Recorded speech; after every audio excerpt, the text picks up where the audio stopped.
Kepala Badan Pengawas Obat dan juga Makanan atau BPOM, Penny Kalukito, menegaskan, keabsahan ivermectin saat ini hanya sebatas obat cacing, bukan untuk terapi penyembuhan COVID-19. Lebih jauh lagi, Penny juga menyebut ivermectin yang masuk dalam kategori obat keras tersebut memiliki efek samping yang berbahaya jika penggunaannya tidak sesuai dengan ketentuan. Menurutnya, penggunaan ivermectin sebagai obat COVID-19 saat ini baru mau masuk dalam tahap uji klinik.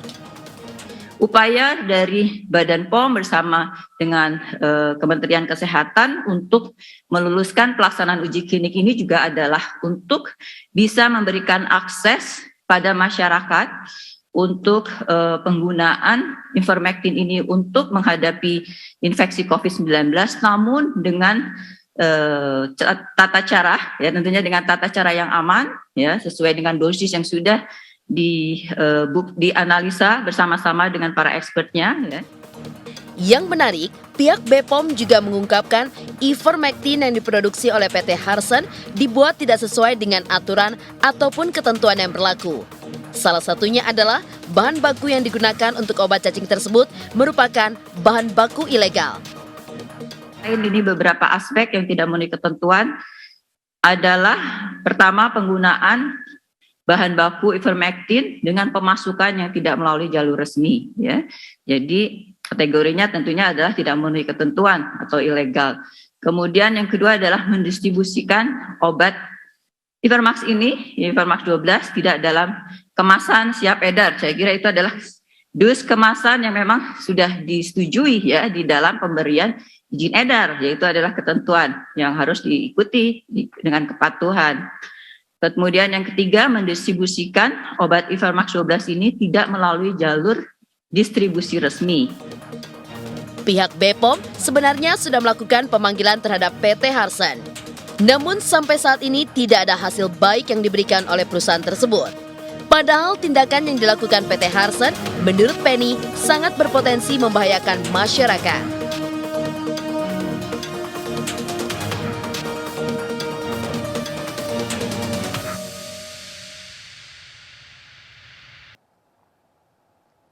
Pemirsa, tema kita pada malam hari ini yaitu obat terapi jadi solusi pandemi, dan saat ini sudah hadir bersama kami via sambungan Zoom Profesor Zubairi selaku Ketua Satgas COVID-19 ID. Selamat malam, Prof.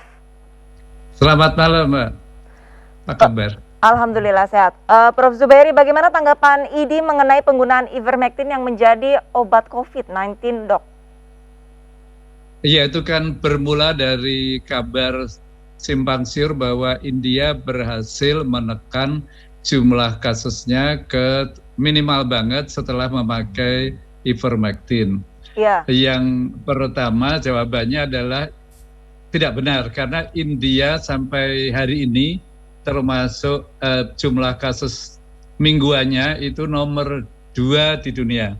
Jadi nomor 1 Brazil itu dalam satu minggu 355.131.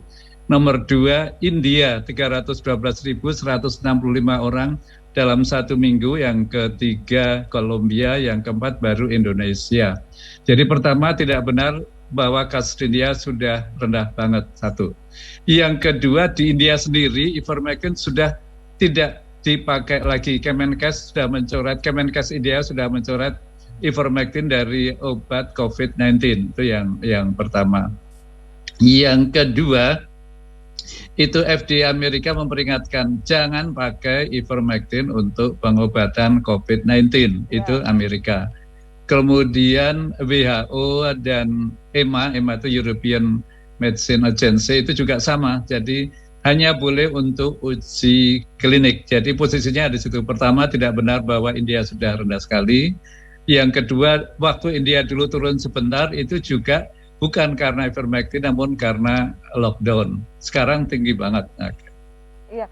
Lantas, Prof, sejumlah pejabat negara, salah satunya adalah Pak Muldoko dan Pak Erick Thohir ini justru sempat menyampaikan untuk penggunaan ivermectin ini kalau bisa izinnya ini segera dituntaskan karena dapat menyembuhkan pasien COVID-19. Nah, ini tanggapannya seperti apa, Prof? Iya, saya harus menjawabnya sesuai dengan profesi saya, artinya saya harus menjawab dengan data. Ya, Datanya adalah tidak benar bahwa ivermectin bermanfaat. Data sampai sekarang penelitian kalau kita cari yang ada manfaatnya ada, tidak ada, namun secara keseluruhan tidak bermanfaat. Apalagi kalau hanya ringan untuk diketahui. Nah itu kan banyak sekali hoax sekarang bilang itu kakak saya sembuh, anak saya sembuh, ponakan saya sembuh dengan ivermectin. Padahal kita semua tahu bahwa pasien COVID-19 ini kalau yang ringan tanpa obat apapun juga sembuh, yang tanpa gejala apalagi. Jadi apakah minum ivermectin, apakah minum sayur rebung, apakah sayur lodeh, sembuh juga. Jadi intinya memang kalau kita harus berdasarkan bukti ilmiah, maka penelitian-penelitian itu menjadi penting. Dan sekarang BPOM lagi menilai penelitian-penelitian di luar negeri, dan nanti juga hasil penelitian dalam negeri kemudian dipastikan mengenai efektivitas dan keamanan. Yang penting sebetulnya efektivitas, karena kalau keamanan asal dikasih obat yang dosis rendah tentu aja aman, namun sebetulnya tidak ada gunanya sama sekali. baik. Berarti Prof, untuk dari BPOM dan peneliti di Indonesia ini tengah mengkaji ataupun uji klinis dari ivermectin ini sendiri terhadap pasien COVID-19, betul? BPOM belum selesai, jadi BPOM belum mengeluarkan kesimpulan dari data penelitian di Indonesia. Berarti masih dalam tahap penelitian seperti itu? Iya, jadi izin BPOM tolong diingat ini obat lama. Betul. Jadi apakah obatnya ada di apotek? Ada, karena memang dipakai untuk obat cacing, jadi izin obat cacing ada. Apakah BPOM mengizinkan untuk penyakit COVID-19? Tidak, sampai sekarang tidak mengeluarkan data itu karena belum cukup bukti. Nanti kalau buktinya bagus, ya mungkin dikeluarkan izin. Kalau buktinya tidak baik, akan tetap dilarang terus. Prof, sementara ini di tengah melonjaknya jumlah pasien COVID-19 di Indonesia, ini banyak sekali beredar luas di sosial media bahwa ada obat-obat tertentu yang bisa dibeli oleh pasien COVID-19 yang bisa dikonsumsi seperti itu. Salah satunya adalah ivermectin. Nah ini apakah dari Satgas COVID-19 sendiri ini mengetahui adanya blast dari informasi obat-obatan di media sosial ini atau seperti apa? Iya, jadi sekali lagi tolong diingat untuk masyarakat umum bahwa sebagian besar pasien akan sembuh sendiri. Apakah minum vitamin C, apa vitamin D, atau sekedar cukup tidur, olahraga, sayur buah ada, itu juga akan memperkuat kekebalan tubuh, membuat kita lebih fit, sehingga tidak sakit kalau terkena virus. Jadi sekali lagi, sebetulnya untuk yang OTG dan ringan tidak ada obat yang khusus untuk yang diperlukan untuk membunuh virus. Jadi apakah boleh minum vitamin C? Boleh. Apakah boleh minum vitamin D? Boleh. Apakah vitamin C, vitamin D membunuh virus? Ya enggak lah. Berarti untuk obat-obatan yang mungkin sudah beredar luas di sosial media ini sebenarnya tidak membunuh virus corona itu sendiri, tapi untuk meningkatkan imun, seperti itu ya Prof ya?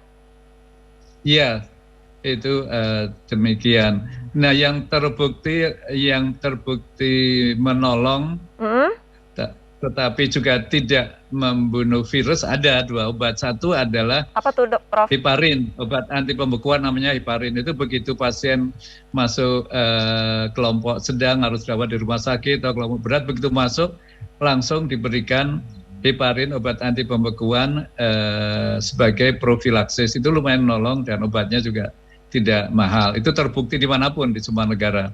Yang kedua adalah steroid dexamethasone, itu juga obat yang murah banget.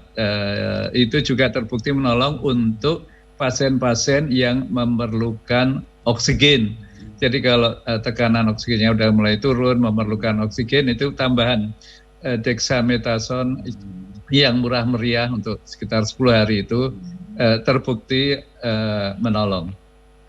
Tapi Prof, untuk obat-obatan yang tadi sudah disebutkan oleh Prof, apakah harus sesuai dengan surat dokter atau bisa dibeli di apotek di mana saja? Nah, kalau yang saya sebutin tadi kan pasien dirawat, jadi memang khusus hanya untuk dirawat. Umum. Iya, Jadi kan untuk pasien rawat saja yang heparin sama dexamethasone.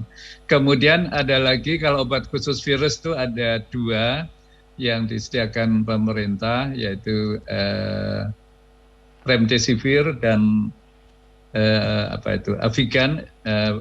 Itu juga untuk pasien yang dirawat dan persediaannya memang terbatas.